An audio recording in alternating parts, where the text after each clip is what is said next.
You're listening to another episode of From the Dust with Sara Decker, a place to explore spiritual experiences and topics. And no, we are never alone. Naomi, and today I really wanted to talk about the stars, and we have the eclipse coming, and there's so many beautiful things that I think there is to learn for so many people that are interested in these things. And I want people to not feel alone in that interest in their heart that kind of calls them to learn about these things. And so I really want to approach this in a place of faith and enjoy this today and be able to see God in it. So thank you so much for being here. Absolutely. It's my pleasure. Thank you so much for having me. Great. So I wanted to first just have you introduce yourself a bit, and maybe what was your life like kind of before you kind of found this line of work? And we'll start there, I guess.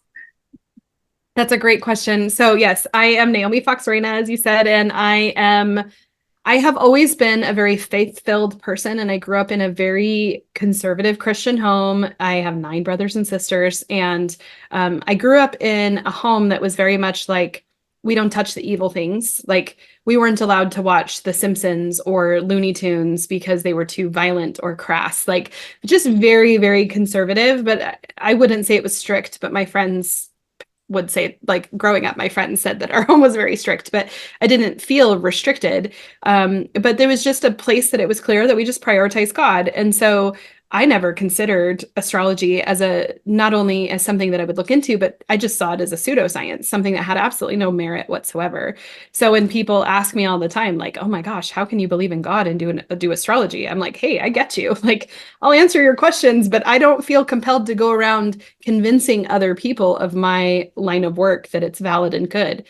I feel like God has called me to gather those that are feeling like they need to look into astrology or human design, but also want to keep God at the center of their lives. That's my calling. That's where I come in. And I think if all of us just step into our own individual callings, that's how it is that we lift the light where we're at. And so before I got into astrology, my life was trying to follow the check boxes, just I got married at 21 and got married in the LDS temple, and thought that everything is great now. I've got it all figured out, had a kid. And my marriage was absolutely horrible. He was he hadn't finished his maturing process, and neither had I. And within a week of being married, he was like screaming and yelling at me and throwing things and ultra critical and smashing stuff. And it took me like a full year of being married to him to be like, oh, I think I'm in an abusive marriage. Like, I'd never been yelled at before. I'd never been abused in any way. So I was just totally naive and completely rocked to my core. It was wildly traumatizing. And I was diagnosed with PTSD about 5 years into that marriage. And because of the marriage and doing some of the therapy work around that actually led me to realize that I needed to get divorced, which was the last thing that I ever thought. Got divorced, kept going with therapy, really felt confident, really felt like so healed. And I saw so many things, and I was grateful for the experience. And I felt really confident that I could go and date again. I was 27 when I entered the singles scene again and had 1 kid. And I had a miscarriage at the end of that first marriage. So I just felt like I had a lot of life experience, and I just felt very, just a lot more connected to myself and a lot more connected to God, and dated for a couple of years, had a ton of fun. I dated some of the most awesome guys. I had really great experiences. I got really good at line dancing, and I was just enjoying life. And then I met this guy, and he was amazing, and he could dance, and he read books. He read the books I was reading, and he was doing self-development classes that he did himself. And I just fell madly in love with him. He was extremely good looking, and he was so much worse than my first husband.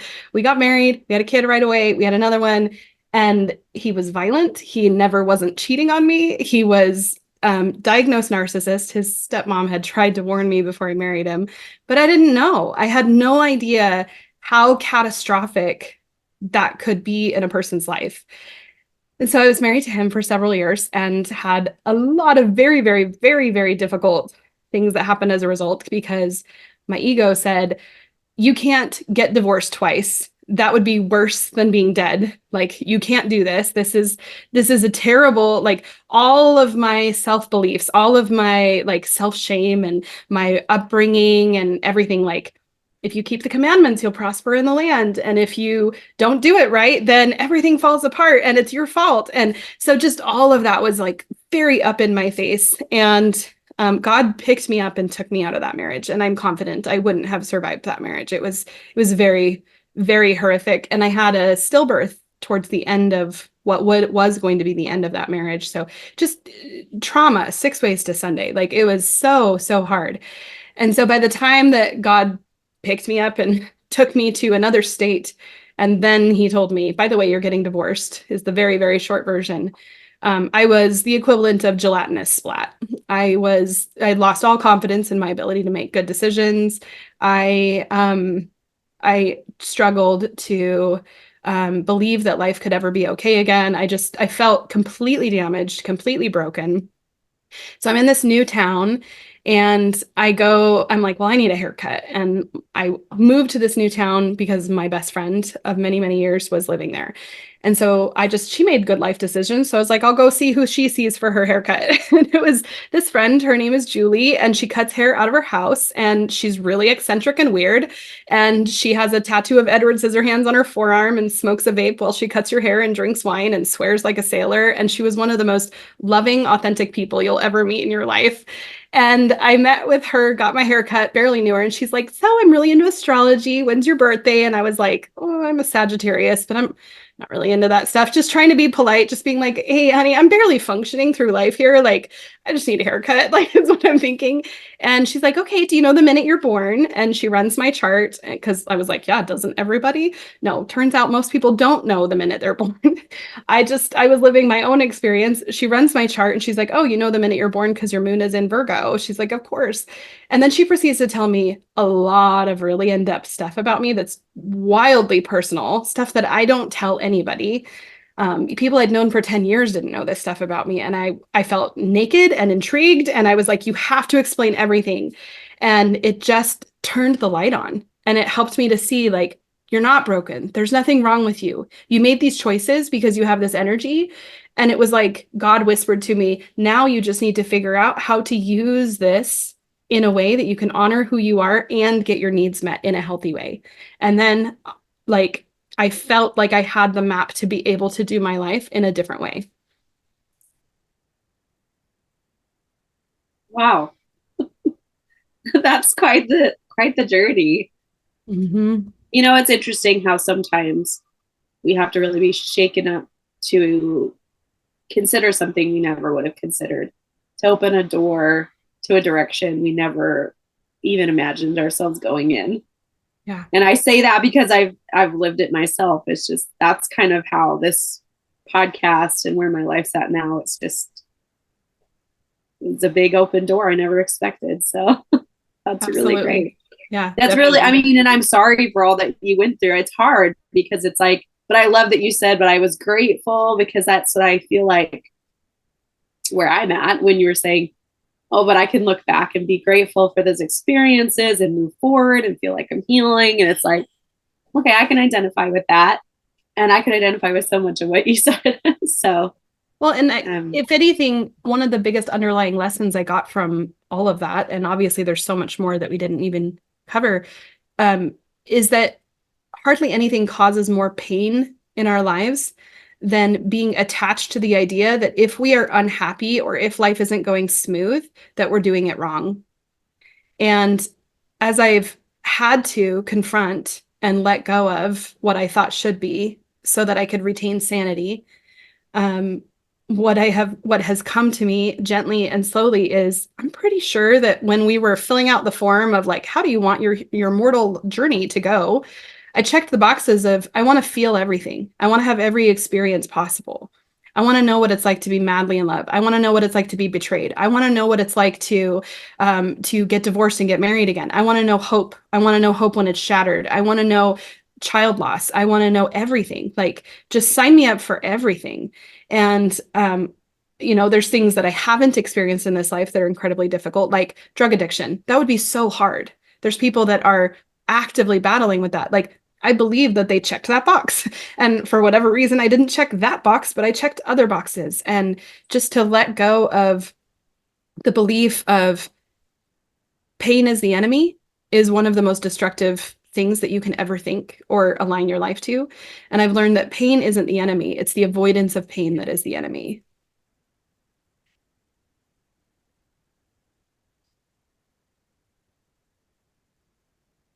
Sorry, I'm just giving that a minute because that's so true.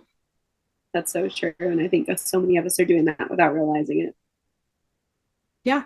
Somewhere along the way, we got the message of, oh, that really hurts. I don't like it when that happens. I'm now going to go out of my way to make sure that that kind of pain never happens again. And our solutions that we come up with to avoid the pain are always 10 times more destructive or more than the actual pain itself. And it's usually our coping strategies that we have to heal from, not the original thing that happened. That's so crazy you say that because I was thinking about that just yesterday and today, just this last couple of days, because I was thinking, all the trauma that I've endured in my life, I'm done healing from some of that. But what is it that I am healing from right now? It's what my body did to try to protect me from that pain. Yes. And it's trying to work through those things. And I'm like, I appreciate 100%. you. Thank you so much. Yes. But it's interesting how much damage that my own body has done to itself in trying to protect itself. Yeah. And so, yeah, because we move further and further and further away from the pain. But if we sit in the fire, if we allow it to burn, if we move through it and past it, in my experiences of having such extreme cycles in my life, especially that, like, I didn't have a traumatizing childhood. Most people that get in and out of terrible marriages in their adulthood have really, like, abusive, chaotic childhood life, and I don't have that. And so I feel like it puts me in a unique position to analyze things in a different way.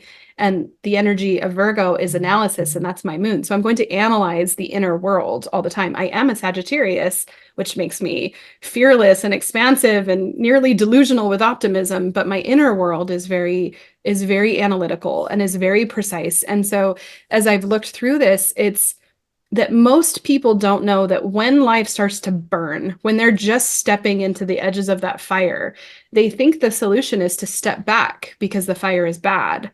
But what they don't know is if you lean in and you actually get completely consumed by the fire, that not only is it better on the other side, that the fire isn't going to last forever, but the big secret of life is what is real and true will never be destroyed in that fire. The only things that will be destroyed in the fire is your ego and who you think that you are, but you're not. But it feels like you are dying when you're like, no, any label you have for yourself, like say you have a title at work or even the title of being a mother or a wife. When you lose that title, like losing the title of wife, if that was part of who you thought you were, you will feel like you're dying and you will fight like hell to make sure that you don't lose that title, where it has nothing to do with reality. What it is that you're grasping at, I can't lose who I think that I am, but who you actually are is eternal and unchangeable and magnificent and patient and loving and every virtue that there is. And those things are literally indestructible. But we have so many layers, so many masks that we put on. And that is what we're fighting so hard to protect in this life. But and I'm sure you have listeners that are listening to this that have been through something just horrific. Just most of us have been through at least a few things that are very difficult to even think about and let alone speak about. And so those things, every single one of those things that was so horrifically hard, it was tearing at something that you were incredibly attached to that you thought was you, but was not actually you. this is so interesting because I have been talking about Zion and the millennium in those terms. Like, we're all going to shed our labels as we come unto Christ. And yet I had never married that with how we come unto who we truly are, because people say like shedding what we're not to embrace who we really are. And I've never really thought of it in those terms. But as you were saying it, I was thinking, wow, the same words I've been using to shed the things that aren't quite true as we ascend to Christ is the same thing that we're doing as we shed the parts of us that aren't really us. Because I didn't know how to say it earlier when I was sitting there saying, well, I became who I really wanted to be. It's like, no, it's not quite right to say it that way, because it's like, no, I finally felt I could finally be who I really am. Mm-hmm. And I just noticed that with God, there's always these patterns. And when something is true on a larger scale, it's usually also true on a spiritual scale, or it's usually that the process of having multiple witnesses is true spiritually, physically. And anyways, so that's really interesting that something that I was applying to a greater work that has to be done with the individual to come unto Christ is exactly what we do within ourselves to truly come to ourselves. Absolutely. It's the same journey. As we align to God, like through repentance or whatever terms you want to use, repentance means to change the way that you breathe. And so it's an alignment. Repentance isn't like, okay, drag yourself to your room and get on your knees and ask God to please forgive you because you're such a bad person. Repentance is, oh, I'm so tired of trying to carry my own burden. And it turns out that the burden that I think I'm carrying isn't even real. And so you're just aligning to truth, and you're giving what you thought was true to God. And in that, you can return more to who you are. And the more you are aligned with who you truly are, the more you are aligned with God, and vice versa. And you can't have one without the other. That's why I feel like the work that I do is so sacred, because as one of my students put it, she said, if you want to know the mysteries of God, she said, we are the mysteries of God. You are. And so if you want to understand that, part of where God is revealing his mysteries to us is in just knowing yourself. You are a whole universe in and of yourself. And so being able to read a astrology or human design chart is the map of who you actually are, the energies that you actually run. And it allows us to be incredibly individualistic, but still divine, where as we rise, as we move towards Zion, as we become aligned with God, we don't become homogenized. We don't all become the same person. But what it is that we get to absolutely make manifest the glory of God that is within us in the ways that we can fill the measure of our creation with how we are wired. Amen. Beautiful. I love that. That's exactly how I feel about it too. So and it's a beautiful thing if we can understand that in so doing, in being who we individually are, if we can learn to just celebrate each other, we'd be that much closer to Zion. So that much closer to this place of a world of love that I think we all want. And we go about those things different ways, and not always the healthiest ways, but ways that help teach us and help us learn. And if we can start celebrating each other like that, I think we'd be so much closer to that Absolutely. Real unconditional love that is what I feel that Christ means when he says, come unto me. When he's inviting us to become like him, it's to learn that unconditional love that is the celebration of the individual and who they are and what they offer, and loving them for just everything that is. Mm-hmm. Absolutely. Yes. Amen. So now let's shift gears, because right now we have a event in the heavens coming up that lots of people are talking about. And I wanted to talk to you about that from your perspective, and how this can be something that is a beautiful thing because God created so I'll just state this first is that, my feelings on it is God created this world. And so of course he would use the heavens and I'm going to attribute what's going on to him because he's our creator. And so I'm excited to learn about it and hear what you may have to share about April 8th. Yeah. Eclipse.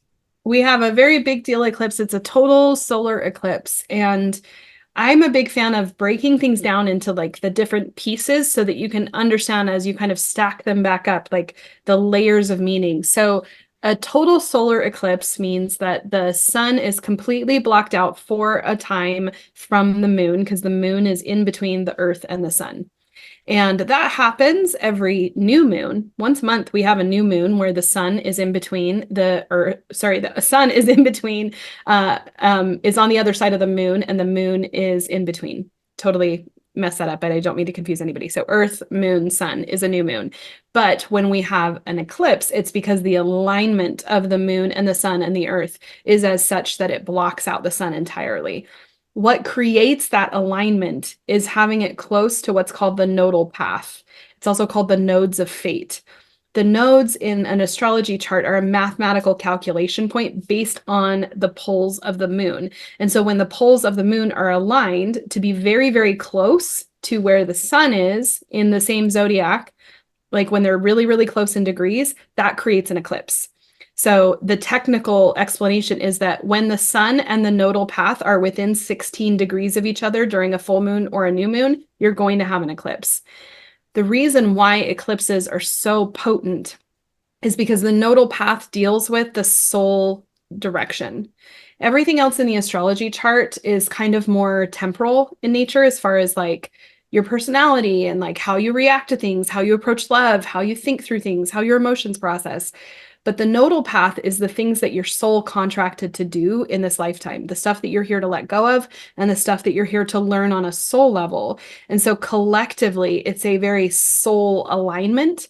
And with it being a solar eclipse, it's a new moon event, which is a ending of a cycle, and it is a new beginning. So we're ending something and we're beginning something new in a massively amplified way because it's so close to the nodal path. Right now, the north node is in Aries and the south node is in Libra. The nodes will travel for about 18 months in each sign. And so for about 18 months, all of the Aries seasons and Libra seasons are going to be eclipse seasons. We have eclipses twice a year. We have at least 2 eclipses in each eclipse season. You always have to have a full moon and then a new moon, or a new moon and then a full moon eclipse, and it creates an eclipse portal. So at the time we're recording this, we are inside of the eclipse portal right now, which means that we're experiencing collectively about 18 months worth of growth in 2 weeks. It's like our auras get unzipped and we just grow, grow, grow, grow, grow. So a lot of people are having an incredibly hard time right now and they don't know why. And I see the posts everywhere in astrology groups and not, where people are saying, what's going on right now? Why is everything so hard? Why is it so difficult? And to stack onto it, we have Mercury retrograde that just started on Monday, on April Fool's Day. And that lasts about 3 weeks. And it's not terribly uncommon to have Mercury retrograde inside of an eclipse portal, but it's not the norm either. And so we're having this high concentration of needing to slow down, go backwards with Mercury retrograde, revisit, review some things. And then we're also having this opportunity to have this massive soul growth collectively, where we are all learning the lesson of Aries because the North Node is in Aries, which means we're learning to let go of codependency and enmeshment, and we're moving towards putting yourself first in a righteous and healthy way. Because obviously you can't take care of others until you take care of yourself. So we're collectively learning that lesson over this 18-month cycle, but especially inside of this portal. And with the eclipse on Monday, the 8th, it's not only going to amplify us and thrust us kind of into a new cycle of that and ending an old cycle of our relationship to self, but this eclipse is exactly, like I cannot emphasize how exactly this is at the same point as something called Chiron, which is an asteroid that deals with the wounded healer. So it's our collective soul wounds and it's our collective soul healing. So this is This is much more extraordinary than most eclipses, and I'm not a sensational person. I'm usually a lot more practical. That's my Virgo moon coming through, and I've got other Virgo placements too that amplify it. And so I'll see other people all excited about things, and I'm like, that's not really that big of a deal. I'm telling you that this is a big deal. It is no reason to panic at all. But what it is that yes, you're going through a lot. Yes, a lot is being taken from you and asked of you because the things that the universe and God and his angels are asking you to give up are not real things anyway. They're the things that you must drop so that you can continue your path and your journey. And you don't need to be afraid to drop them. Interesting. I'm just thinking about this in correlation to a dream I had just last night. And I was looking it up and it was had to do with all of this, the same kind of thing. So I think God's kind of trying to tell me from multiple angles. I could see that for sure. That's amazing.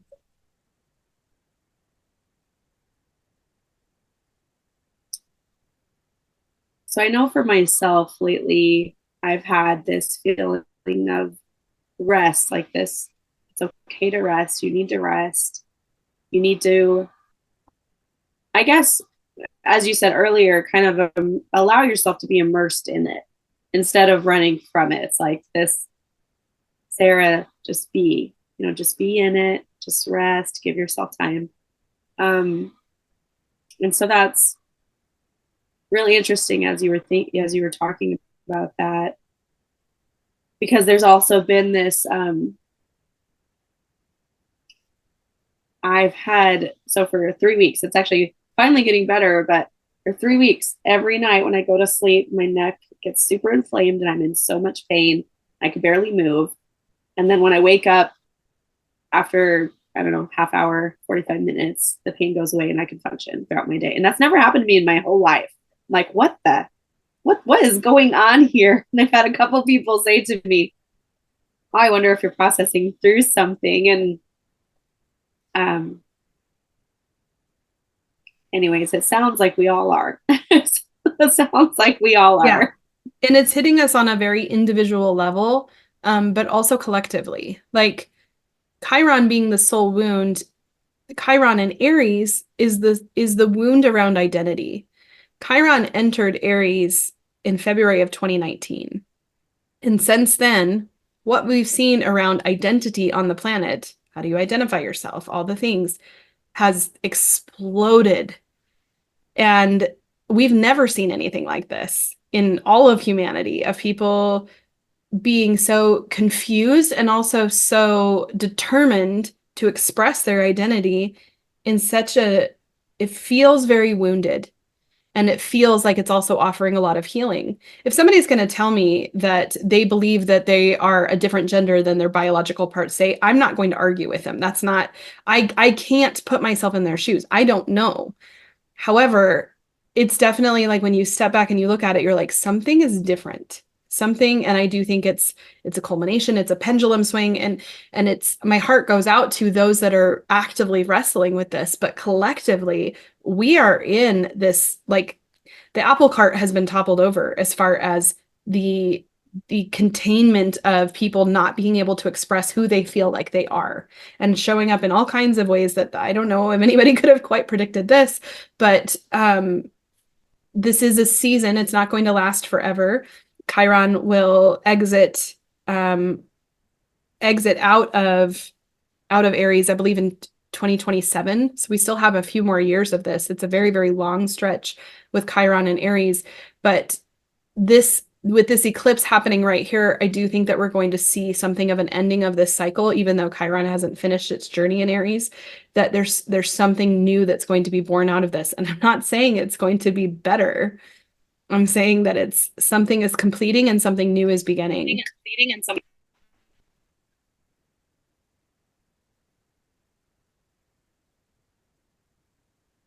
I keep thinking back to, and so I'll bring it up because apparently it's something that I need to ponder on during this conversation.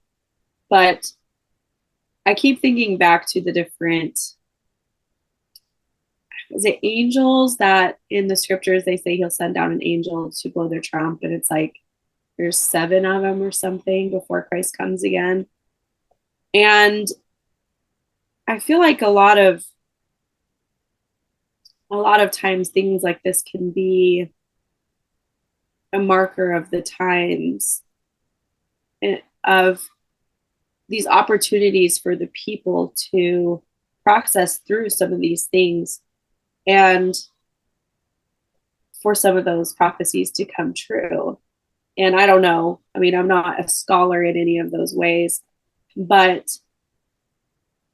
I just wanted to mention it because I feel like sometimes scholars get so caught up in thinking they know exactly what the scriptures mean, and I have to wonder sometimes if it may be more attached to things like in the stars than to specific events they see happening in the world that they want to mark it off with. Mm-hmm. Because for me, I feel like God didn't create our calendar, he created the stars. And so I wonder if he blesses us with these different things that impact us so that we can then, in his mercy, he's helping us to process through these so we can be prepared for the things that are to come. And he's holding our hand through this and helping us through these things that are impacting us to hopefully encourage us to continue to shed those things that aren't really ours to keep carrying. If that made sense. Yeah, absolutely. It's our timing and our calendar and all of that that's man-made. That's what our brains need as mortals to be able to organize stuff. But timing is divine. And the planets, the luminaries are all set up in divine timing that is predictable and reliable and was set by the hand of God. And I don't believe you need to learn how to read the stars to be a good person, to be aligned with God. But I do believe it's another form of communication. I think there's lots and lots and lots of forms of communication, lots of systems, lots of ways to comprehend. And this is just something that I've been led to, and a lot of people have been led to. And then there's other things that I haven't even heard of that are entire ways that people can hear God or see his hand in their lives that they study and are dedicated to understanding and comprehending. Astrology is just another language, and it's okay if you don't believe in it, and it's okay if you think it's awesome. I think where any of these systems or communications get off the rails is when you put it above God and you go to consult with that and leave God out of it, of course. But even then, I'm not here to judge and say like, oh, you're doing it wrong. It's like, oh, that's probably not going to get the results that you want, is if you're superseding God in anything that you're doing.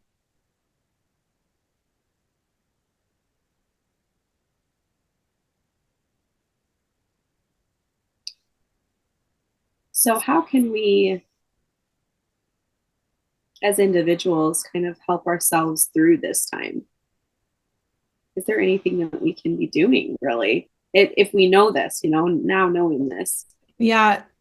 So obviously you can get totally spun out and you can get yourself into like analysis paralysis. Astrology is amazing fodder for a busy brain because there's so many layers to it. It's so complex. However, just because it's complex doesn't mean that it needs to increase anxiety. If anything, I'd say the number one recommendation I have is to follow the most repeated admonition, commandment, pleading from God is to fear not, or some version of that.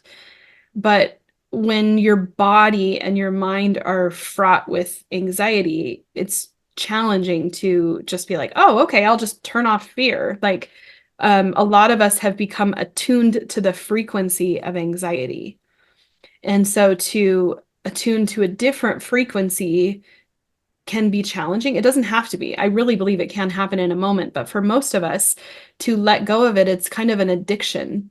The when you think and you ruminate on certain thoughts, and if you're worried about the second coming, if you're worried about the chaos in the world, if you're worried about the state of finances, if you're worried about your children and what world that they're growing up in, whatever flavor it is that people are worrying about, that releases specific chemicals, neurochemicals in the brain that become not only habitual, but even addictive. And so that's why discontinuing anxiety is so challenging. It's just like giving it up an addiction. Like if you were a heroin addict, you wouldn't go to a heroin addict and be like, just put it down and walk away. Like we all know that like the detoxification from hard drugs it can threaten your life. And it's not really all that different with the neurochemicals that we get addicted to through anxiety. So then for me, the way that I see that is, okay, well, if that's what I'm dealing with, then how do I switch from being at a frequency of this anxiety to being at a different frequency? And what frequency do I even want? So you first need to decide, what kind of person do I want to be? What kind of thoughts do I want to have? Do I want to be, okay, I want to be a peaceful person, or I want to be a calm person? And then you think about, do I know anybody that I would actually call peaceful and calm, like that I would describe them that way, that I know more than just, I see them on social media, or I see them across the chapel at church or whatever, but somebody you actually know something of their day-to-day life. And then you stop and think, well, how is it that they have that quality? I'm sure they're not perfect, and there's a good chance that they wouldn't describe themselves as perfectly peaceful, but like, what is it about their life that they know that you don't? And it's kind of like tuning forks. If you can go and kind of be near a tuning fork that's vibrating at a certain frequency, and you can kind of, it's almost like you're starting to hum, like, no, that's at it. And you're like testing out the different frequencies to figure out, how do I vibrate at this frequency so that anxiety and fear and even disease and chaos and all of these things just cannot exist in my presence. It's that slow or fast attunement to a different vibrational frequency. And I believe the angels are humming at the frequency that we want to be at, like, and we find earthly angels that are there, and we can kind of attune to that by diving into the scriptures, by spending time in prayer, by releasing the parts of us that we didn't think that we could let go of because we thought that that's who we were, that ego mask. And as we do that, we find, oh my gosh, I am now in a state of calm and peace much more than not. And you just keep going.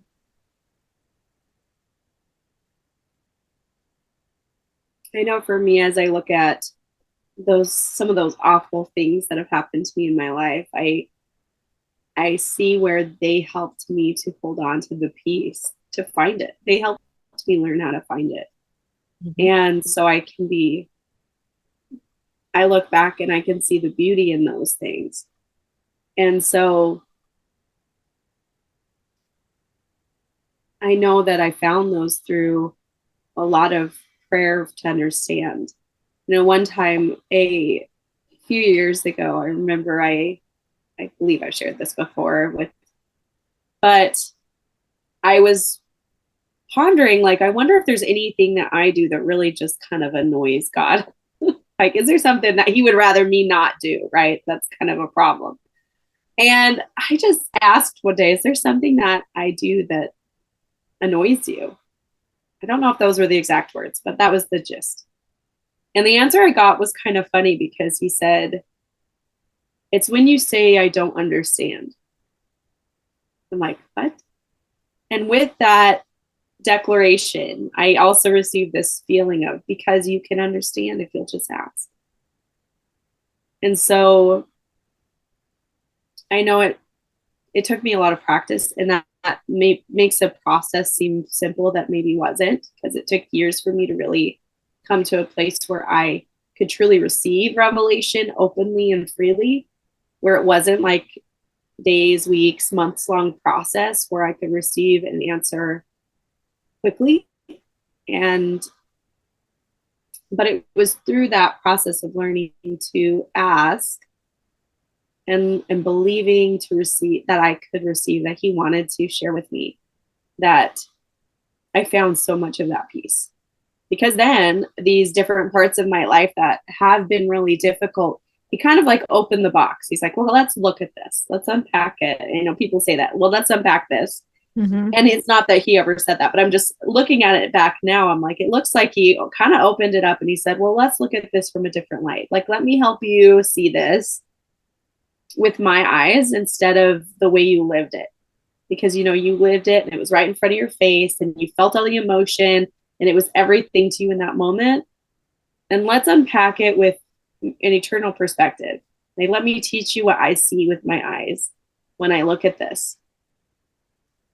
And I can see how now that I look back at those situations, some of them, I still have some sadness and grief there about the situation that stands beside the gratitude. But some of those situations, I'm amazed at how the gratitude and the love and the understanding I feel is now the majority of that memory. You know, there's that movie where I don't remember the name of it, but she touches the memories and they turn sad. Yeah. When she's thinking Inside about Out. Inside Out. Thank you. Yeah. And they turn blue. And it's almost like those bad memories, he turned gold. Yep. And so for me, that's really helped me to then have peace looking back. And not that it's made it totally easy. I still have concerns when I think about ever remarrying again, or even dating, or being a single mom if I don't, or, you know, all these questions, I guess, that I have about life. And at the same time, looking back at those experiences bring me so much peace now, instead of that hurt and the sadness. Absolutely. And so I would just encourage people too to be willing to walk that journey, and let God unpack it for you, and be able to see it with his eyes, because that's been probably the most healing thing for me. Absolutely. One of my favorite quotes is by Albert Einstein. He says, "I want to know God's thoughts. The rest are just details." Because if I can see God's perspective about a thing, I'm going to be a lot more productive and effective at getting to where I actually need to go, as opposed to just spinning my wheels. I can go survey 100 people and get probably 100 different variations of opinions about something. But if I want to know what's real, I can go to God. Yeah, I agree. And I think that's part of the unlocking of the individual that you're talking about. I feel like God has planted this within so many people that I've talked to, is just this desire to be one with him, and to know themselves, and to be able to just freely be themselves, and to testify the things that he's taught them, and to no longer kind of be beholden to an expectation that they've walked their whole lives. Yep. And I think it's really interesting and can be a very beautiful thing. Absolutely. Yeah.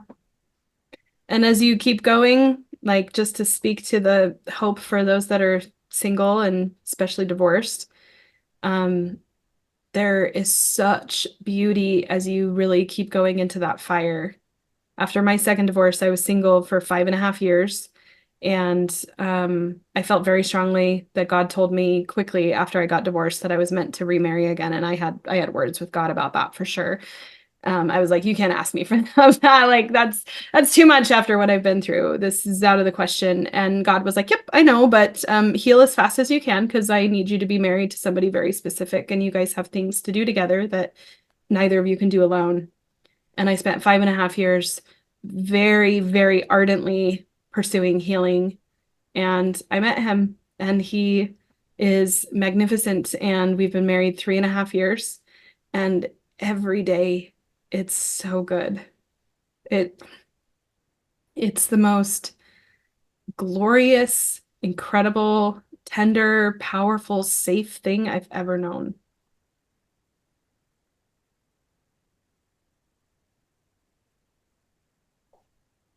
He's careful with me, and he fiercely protects my heart.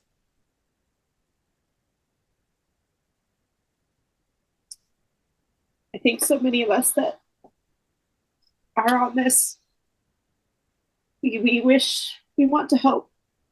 We're scared too. Oh, hope is terrifying. Hope So is crazy town. Unless hope is placed in Christ. When we have obtained a hope in Christ, then we can have everything else. But what I've learned is hope is actually heavy when it's placed on the wrong platform. If you put your hope in the hands of a human, it will break. No human being can hold hope for you. You can't hope in your children. You can't hope in your spouse. You can't hope in your physical self. You can hope in absolutely nothing except Christ. Everything else will fail you. And that's why divorce is so shattering. It's because we put hope in the marriage. We were like, it's going to work out. I'm so excited. Every single bride and every single groom is 10 shades of hopeful on their wedding day. And they fully expect it's going to work out. And, there's a million reasons why it doesn't. But the truth of the matter is that in my breaking and growing and breaking and growing and breaking and growing, I learned that the only hope that is worth anything is only hope in Christ. Everything else is fake. It's delusion. It's a fantasy. And so that's where we're walking around with our hope going, where can I place this? I'm terrified to put it in the arms of another person. Well, yeah, there's a reason for that, because that's totally true. But we don't see the clarity of that's hope. Hope is amazing. Hope will totally carry you through. However, you have to be so careful where you place it. And most of us are learning that lesson. Some of us in the, fall 100 stories and smash against the pavement kind of way.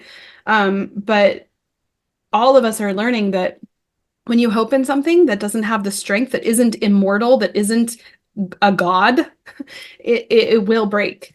I don't want anybody to put their hope in me. I will let them down. At one point, I'm going to snap at them or do something dishonest or have a bad day or whatever. I'm a flawed human. I try really hard to be the best I can, but I am totally flawed.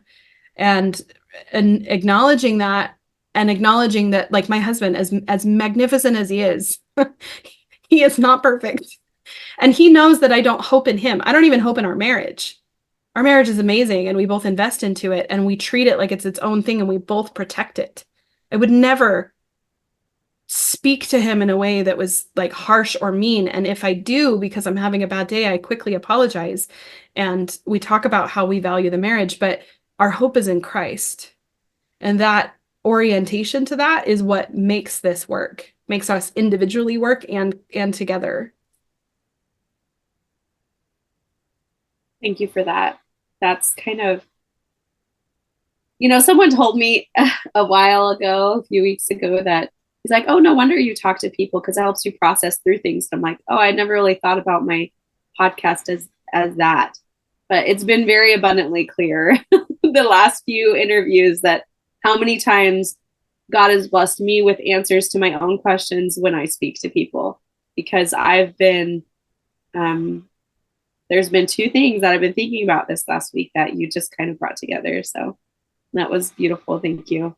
Absolutely. Yeah. And your gorgeous Gemini moon, which we chatted about a little bit before we got started, but you're going to have to talk through your inner world. And in talking and communicating and receiving and thinking, that's how you process your emotions. My moon in Virgo is very analytical, so I'm also a more intellectual kind of processor. So both of us don't process our emotions in a more, quote, traditional emotional way.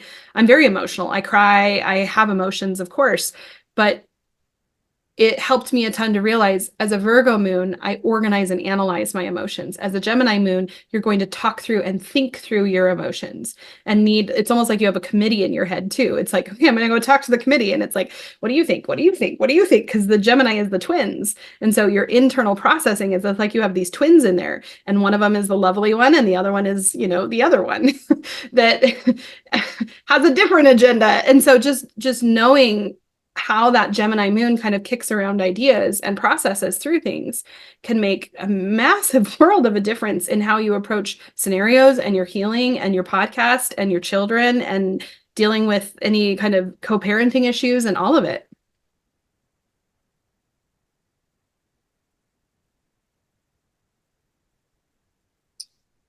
So I feel like I should ask you, how has learning about all of this stuff helped you to draw closer to Christ and into God? And how has it in blossomed your faith?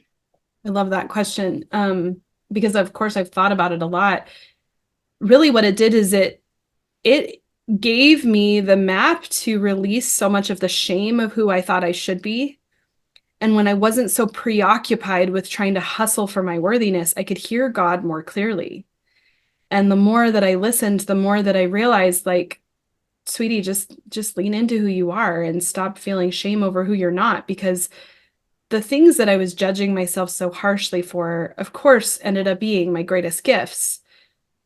But also the things that I lack, the areas where I am deficient in, because I'm not a well-rounded person. Nobody is.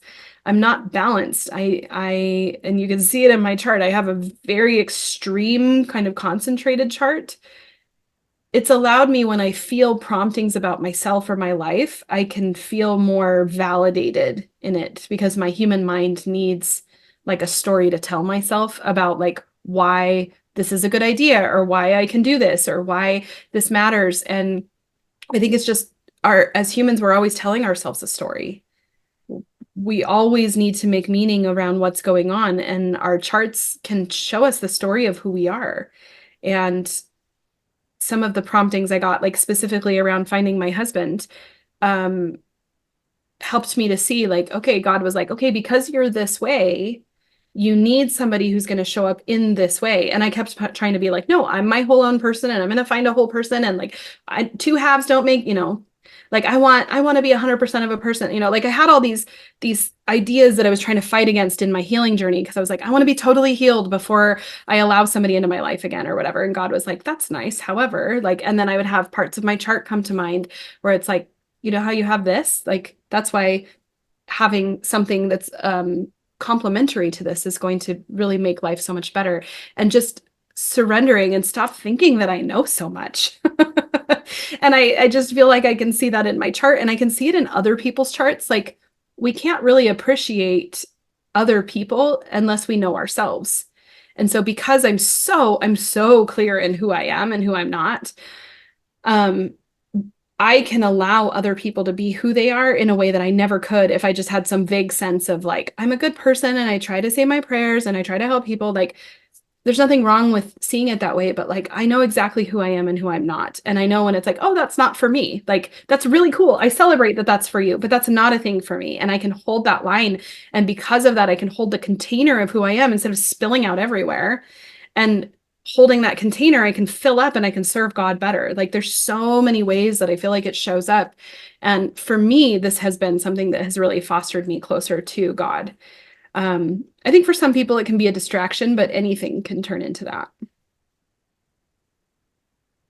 That's great. So, before we close today, I want to ask, first of all, how people can find you. They're interested in what to know. Absolutely. So what I have started is called Illuxology, which is the study of the light-filled life. God told me years ago that I teach light-filled astrology and human design because it is filled with his light. And it is for those that are wanting to keep God at the center of their lives and give the glory and credit to God, and also study these magnificent systems. So I have a ton of online courses. I've got a free mini course you can get if you're like, I don't know the first thing about anything.